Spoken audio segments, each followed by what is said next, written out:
Mi nombre es Elena, y nunca pensé que mi vida daría un giro tan dramático cuando me casé con Carlos hace 5 años.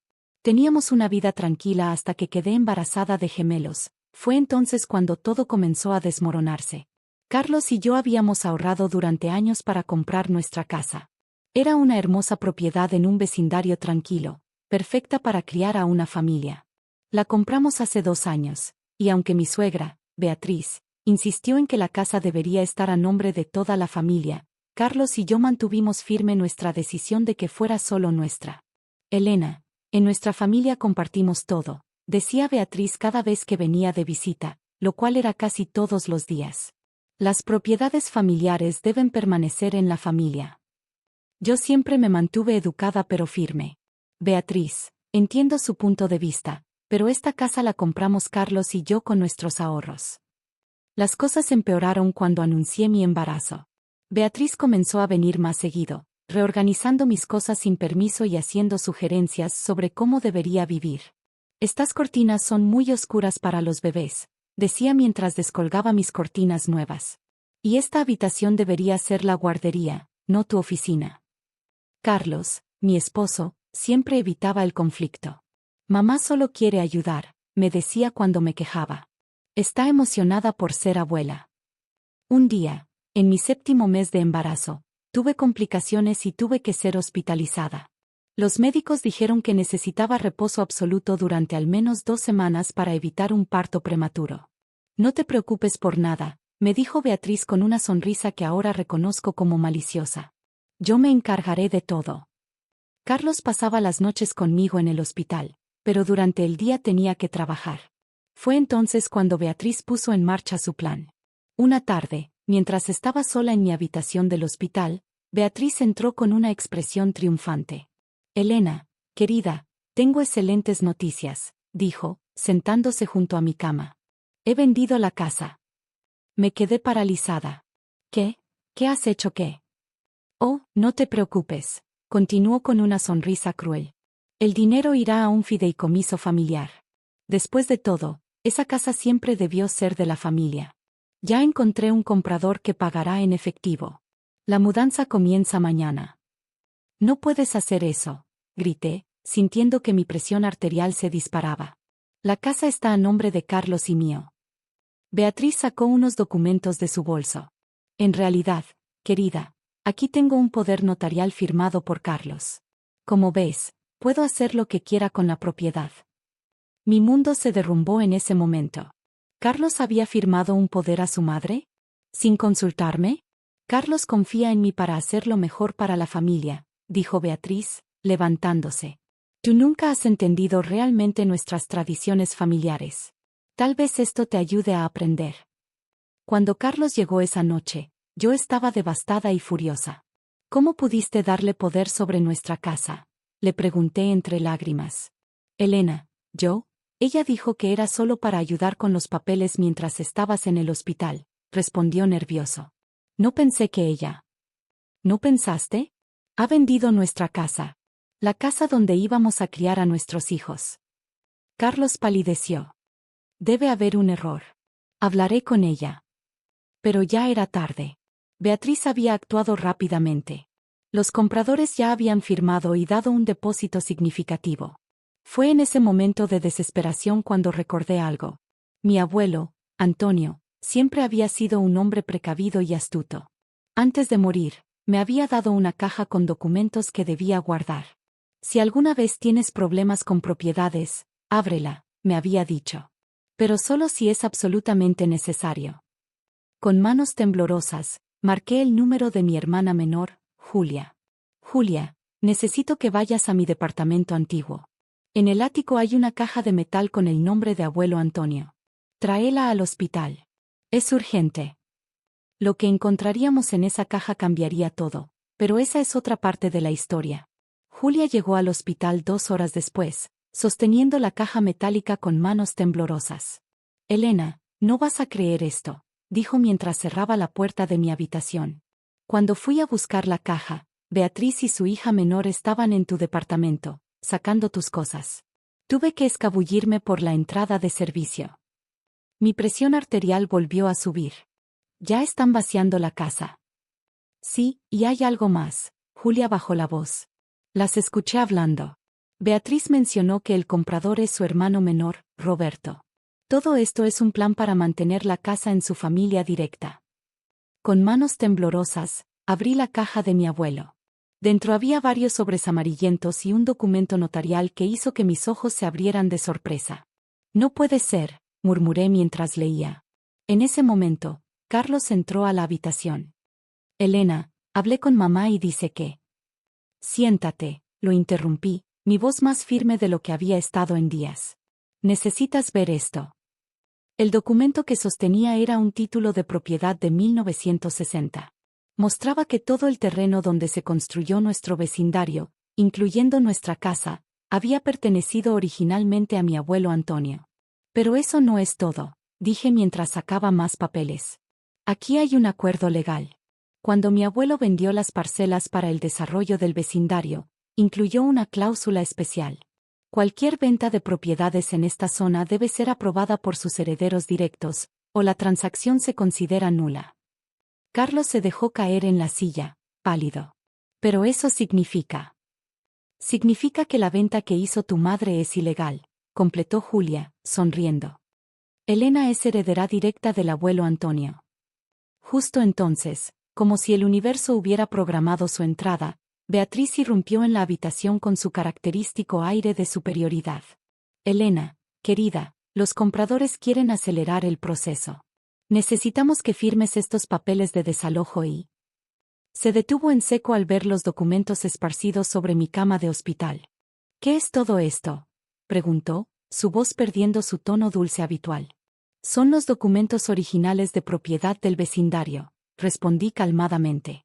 Mi abuelo Antonio era el dueño original de todas esas tierras. Beatriz se rió, pero noté un temblor en su voz. Eso es imposible.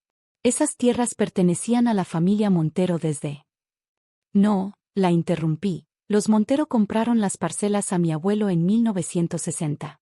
Y hay una cláusula muy específica sobre las ventas futuras. La sonrisa de Beatriz desapareció por completo cuando mi abogado, al que Julia había llamado previamente, entró en la habitación. Señora Beatriz, dijo el abogado, soy Santiago Ruiz, representante legal de la señora Elena. Tengo entendido que ha realizado una venta ilegal de propiedad. Ilegal, chilló Beatriz. Tengo un poder notarial. Un poder que fue obtenido bajo falsos pretextos, respondió el abogado. Además, según estos documentos históricos, cualquier venta en esta zona requiere la aprobación de los herederos de don Antonio Vega. Su transacción es nula.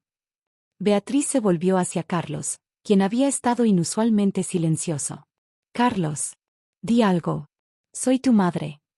Pero antes de que Carlos pudiera responder, las máquinas conectadas a mi monitor cardíaco comenzaron a sonar.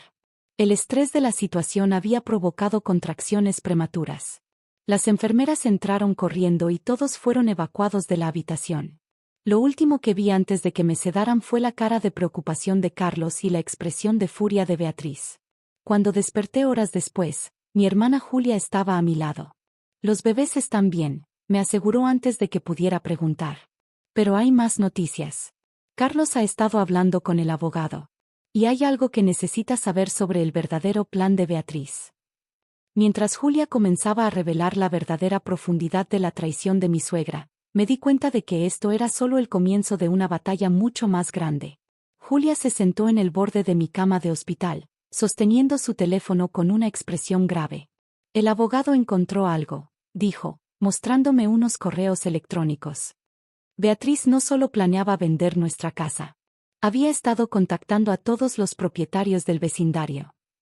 Los correos revelaban un plan elaborado.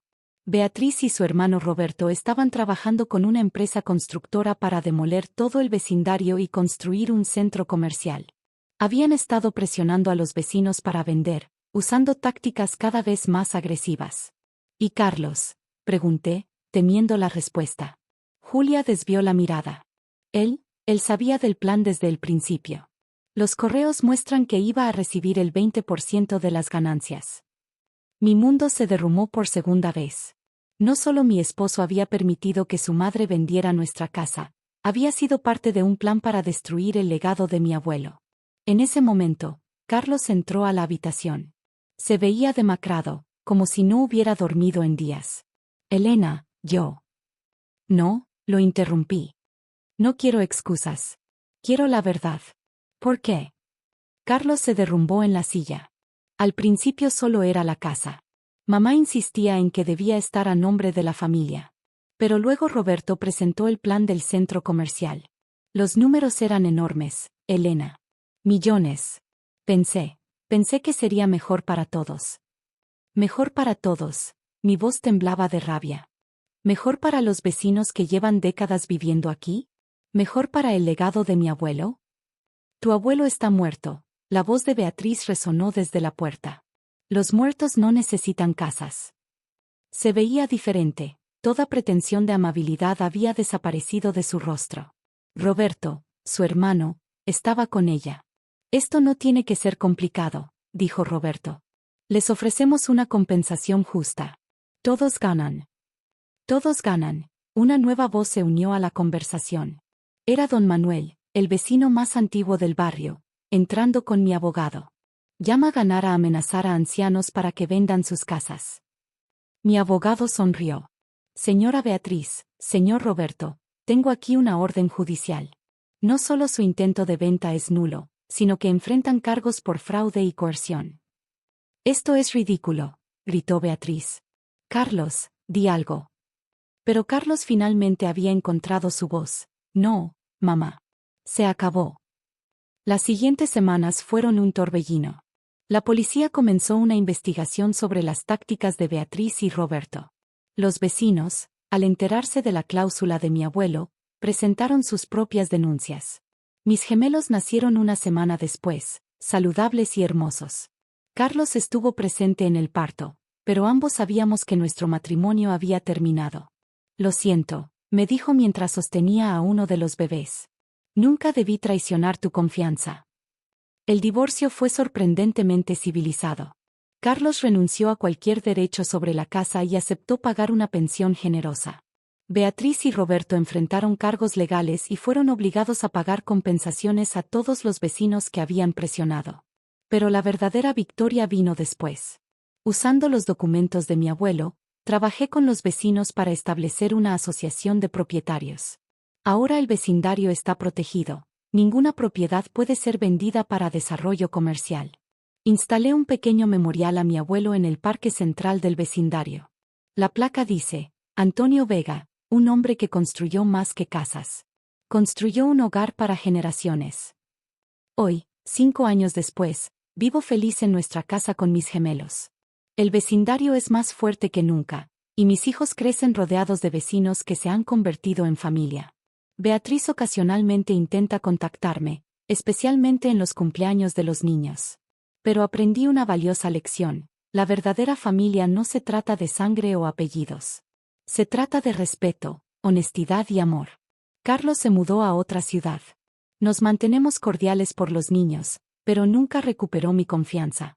A veces me pregunto si él también aprendió una lección sobre elegir entre la lealtad familiar tóxica y hacer lo correcto. En cuanto a la caja de documentos de mi abuelo, la guardo como un tesoro. Dentro agregué una carta para mis hijos, contándoles esta historia.